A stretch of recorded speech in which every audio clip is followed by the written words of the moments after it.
जो बड़ी बड़ी बात ये सरकार कह रही है भाजपा की, इसके पहले भी नियुक्तियां हुई हैं, मार्केटिंग और इवेंट करके नहीं हुआ, और बसों से लाया गया, पूरी व्यवस्था की गई। मैंने तो अभी देखा कि कल एक फर्रुखाबाद में एक्सीडेंट भी हो गया। जो लोग उन लोगों को, भर्ती वालों को लाए थे, उनकी गाड़ियां लड़ गई और 6 लोग बहुत गंभीर रूप से घायल हैं। उनका इलाज सरकार करा रही है, कैसे करा रही है उसको ध्यान दे, क्योंकि वो पूरी तरीके से इनके मार्केटिंग इवेंट वाले कार्यक्रम में बेचारे वो लोग, पुलिस के लोग आए थे और वो लौट रहे थे, उनका एक्सीडेंट हुआ है। अब छोलिया हो या लोबिया, सफेद चने या काले चने, सब कुछ मजेदार बने। ये बहुत ही दुर्भाग्यपूर्ण है। पहले भी नियुक्तियां हुई हैं, पहले भी नियुक्ति पत्र लोगों के घर गए हैं, लेटर गया है, और ये पैसे की बात करती, इन्हीं की सरकार में तो पर्चे लीक हुए हैं। किसके सरकार में पर्चे लीक हुए हैं? और वो अहमदाबाद का जो व्यक्ति था वो कहां भाग गया? जो अहमदाबाद का जो जो प्रेस कराने वाला जिसमें छपे थे ये सारे ये वाले इसके क्वेश्चन आंसर्स, वो कहां गए? वो गायब हो गया, वो भाग गया। वो गुजराती ब्रांड था। तो मैं समझता हूं कि पूरी तरीके से भाजपा के लोग ये लोगों का शोषण करते हैं, और इनसे ज्यादा भ्रष्टाचार, इनसे ज्यादा बेईमान मुझे नहीं लगता कि इस देश के अंदर और इस पूरे राजनीतिक पार्टियों में कोई। सबसे ज्यादा बेईमानी इनके यहाँ होती है, सबसे ज्यादा भ्रष्टाचार होती है, और सबसे ज्यादा इनके यहाँ ये मार्केटिंग और इवेंट, करोड़ों रुपया खर्चा हुआ, किसका पैसा लगा है? अमित शाह अपने घर से लगाए थे, अपने घर से पैसा लेकर आए थे।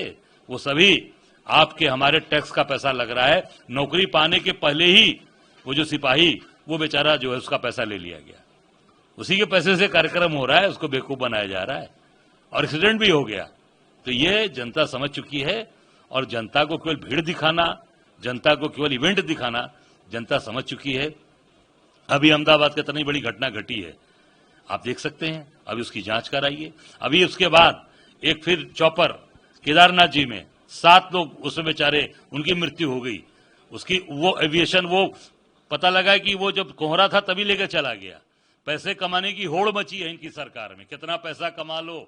और तीर्थयात्री जो बेचारे धर्म करने के लिए जाते हैं, जिनको कि लोग सोचते हैं कि धर्म कर्म करने जा रहा है, तो इसका जो पैर धोना, हमारे यहाँ परंपरा रही है कि जो धर्म कर्म करके चारों धाम से आते थे, तो उनको बाकायदे घर में परात में खड़े होकर उनका पैर धोया जाता था, उस पानी को अपने सर पे लगाते थे। आज वो पूरी तरीके से पैसा कमाने के चक्कर में उनको मारा जा रहा है, और उस परिवार को बर्बाद किया जा रहा है। और ये केदारनाथ में कितनी लैंडिंग हो गई आप देख सकते हो। एक सड़क हुई थी, इसके पहले भी दुर्घटना घटी है। मुझे लगता है कि ये तीसरी चौथी दुर्घटना है, और पूरी तरीके से ये भाजपा के लिए केवल पैसा कमाना और लोगों का शोषण करना और मार्केटिंग इवेंट इनका काम है।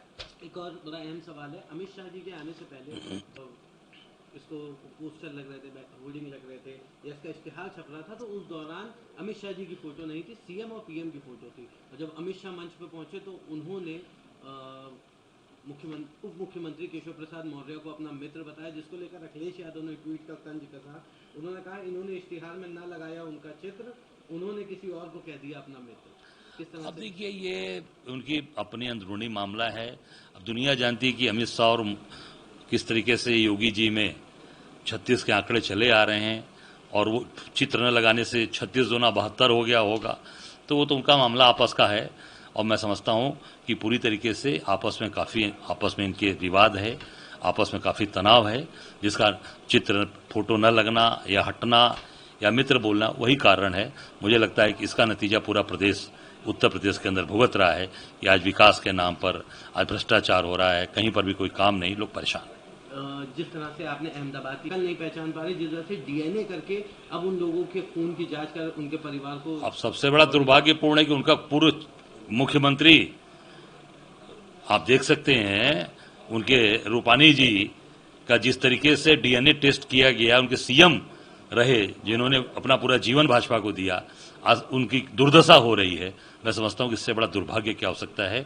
और पूरी तरीके से ये सरकार व्यवस्था संभालने में, और उन अमित शाह का ही एक बयान था कि एक्सीडेंट तो ये हो जाते हैं, अरे एक्सीडेंट रोका जाता है, एक्सीडेंट ऐसे नहीं होता, एक्सीडेंट को रोका जा सकता है। अगर आपकी व्यवस्था ठीक होगी तो सारी चीजें रोकी जा सकती हैं। जिसका मतलब कि आप उन वस्तु स्थिति से भाग रहे हैं और उससे मुंह छिपा रहे हैं। एक आखिरी सवाल रहेगा सर, पुणे में भी कुछ इसको बताया जा रहा है काफी पुराना था, भीड़ ज्यादा बढ़ गई जिस वजह से उसमें कोलैप्स करने पर 4 लोग मरे और 51 घायल। इसी तरह की घटना तो मोरबी में हुई थी, गुजरात में पुल गिर गया था।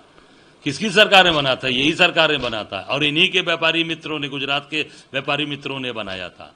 वो भी पूरा पुल बैठ गया था मोरबी में। दूसरी घटनाएं देखिए यहाँ की हो रही है, पुणे की हो रही है। अब 50 साल बचाइए, सरकार किसकी? आपकी है। तो भीड़ संभालने की जिम्मेदारी किसकी है?